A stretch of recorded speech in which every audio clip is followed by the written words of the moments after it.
स्वागत है आपका मित्रों हमारे भक्ति ज्ञान स्टोरी में। तो मित्रों, हम जानेंगे कि क्या आत्मा अमर है। वेद पुराणों और धार्मिक आख्यानों के अनुसार आत्मा को परमात्मा का ही अंश माना गया है। उस परम शक्ति से अलग होकर आत्मा धरती पर जीव रूप में उत्पन्न हुई है। जब परमात्मा कभी नष्ट नहीं होता तो उसके अंश स्वरूप आत्मा के नष्ट हो जाने का कोई प्रश्न ही नहीं बनता।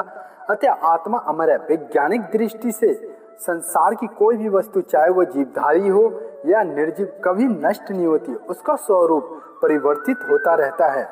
जैसे आप लकड़ी को जला डालो, लकड़ी जलकर राख हो जाएगी। लकड़ी का रूप बदल गया, वह राख बन गई। आप सोचेंगे कि 50 किलो लकड़ी की राख 5 किलो भी नहीं होगी। इस तरह तो ये सिद्ध होता है कि किसी वस्तु का पूरा नहीं तो कुछ अंश तो समाप्त ही होता है, किंतु ये सत्य नहीं है। जिन्होंने विज्ञान पढ़ा होगा वे जानते होंगे, किंतु जिन्होंने विज्ञान नहीं पढ़ा उनके प्रश्न का समाधान कर देना उचित है। लकड़ी जलते समय उसमें से जो कार्बन डाइऑक्साइड गैस निकलती है उसे किसी तरह आप इकट्ठा कर ले, उस गैस को और लकड़ी की राख को तोल ले, दोनों का वजन लकड़ी के वजन से 1 ग्राम भी कम नहीं होगा।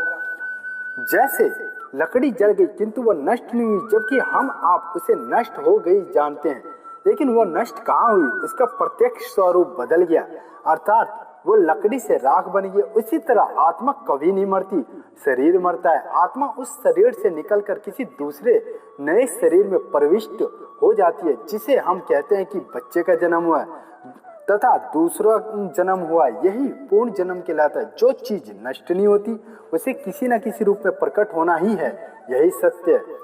तथा जब निर्जीव का अस्तित्व समाप्त नहीं हो सकता तो परमात्मा के अंशरूप आत्मा का अस्तित्व कैसे समाप्त होगा।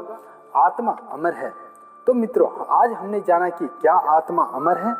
तो मित्रों, हम मिलते हैं नई किसी कहानी के साथ। जय श्री कृष्ण।